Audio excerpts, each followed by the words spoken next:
اعوذ باللہ من الشیطان الرجیم بسم اللہ الرحمن الرحیم۔ میں آج ایک اور مسئلے کو بیان کرنا چاہوں گا، اور جہمی صاحب کا بہت بڑا مغالطہ ہے جو یہ کہیں بھی استعمال کریں تو آپ نے اس کو پکڑ لینا ہے۔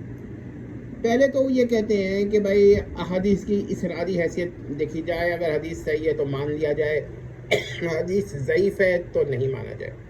لیکن جب اپنی باری آتی ہے تو وہ کیا کہتے ہیں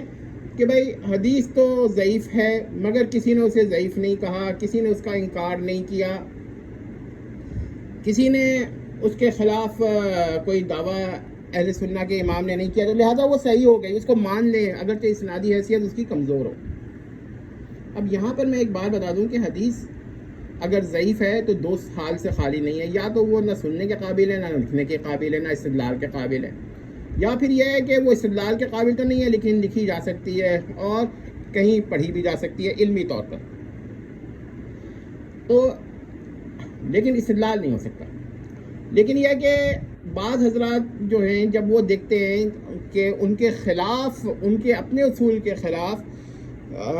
وہ جو کیا کہتے ہیں روایت پیش کر رہے ہیں وہ ضعیف پڑ رہا ہے، اور ان کا اپنا اصول اس کو ضعیف قرار دے رہے ہیں جہلمی صاحب کہ کوئی ان کے خلاف پڑ جائے، تو اب وہ کیا کرتے ہیں، اب وہ یہ کہتے ہیں کہ بھائی اہل سنہ کے کسی اور عالم نے تو اس کو ضعیف نہیں کہا، یا پھر کبھی یہ کرتے ہیں، ایک اور طریقہ اختیار کرتے ہیں کہ بھائی ٹھیک ہے اسنادی حیثیت پہ یہ ضعیف ہے لیکن فلاں عالم نے صحیح کہا ہے، فلاں عالم نے صحیح کہا ہے، فلاں عالم نے صحیح کہا ہے، فلاں نے حسن کہا ہے، تو لہٰذا یہ قابل اعتبار ہے، صحیح ہے۔ یہ کیا ثابت کرنا چاہتے ہیں کہ ایک طرف تو وہ یہ ثابت کرنا چاہتے ہیں کہ اسنادی حیثیت پر وہ عمل کریں گے، تحقیق کریں گے، اسناد کے مطابق ہوگا تو مان لیں گے، نہیں مطابق ہوگا، اس کی صحت اسنادی حالت بری ہوگی تو وہ نہیں مانیں گے۔ لیکن جب اپنی باری آتی ہے تو محترم کیا فرماتے ہیں، محترم یہ فرماتے ہیں کہ کیونکہ فلاں لوگوں نے ضعیف کہا ہے، نہیں کہا ہے، کسی نے ضعیف نہیں کہا ہے، یا فلاں نے صحیح کہا ہے، فلاں نے صحیح کہا ہے، اگرچہ خلاف قاعدہ کا ہے، اگرچہ خلاف القاعدہ کا ہے، اگرچہ خلاف اصول کا ہے، اگرچہ خلاف الاصول کا ہے، لیکن کیونکہ اب وہ کہہ چکے ہیں لہٰذا اس کو اسنادی طور پہ صحیح مان لیا جائے اور اس کی اسنادی حیثیت پہ بحث نہ کی جائے۔ یہ چلاکی کرتے ہیں وہ۔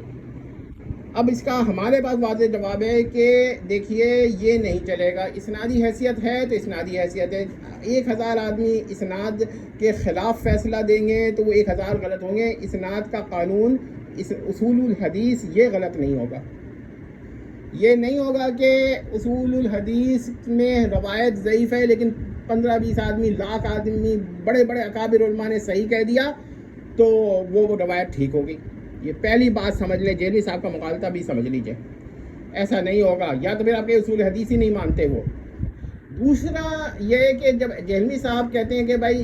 کوئی نہیں ملا ان کو صحیح کہنے والا، تو کہتے ہیں اچھا متفق علیہ کوئی امام بتا دیجئے جس میں تمام لوگ متفق ہو جائیں کہ اس نے ضعیف کہا ہو۔ بھائی جب اصول حدیث پر تو سب کا اتفاق ہے نا، تو اگر اصول حدیث پر اتفاق ہے تو اگر اس کے حساب سے وہ ضعیف ہے نا تو پھر اس کے نزدیک بھی وہ ضعیف ہی ہے، اور اگر وہ ضعیف نہیں کہہ رہا تو وہ خطا کر رہا ہے، اور خطا سے استدلال نہیں ہوتا۔ یہ بات سمجھ لیں، جہلمی صاحب کا واقعی خود جب استدلال فرماتے ہیں تو قواعد کچھ اور ہوتے ہیں، جب ان کے خلاف استدلال ہو رہا ہو تو قواعد کچھ اور ہوتے ہیں۔ اب ایک اور طریقہ انہوں نے نکال لیا کہ جب ان سے دونوں باتیں نہیں بن رہی ہوتی کہ اجماع ہو گیا اس پر،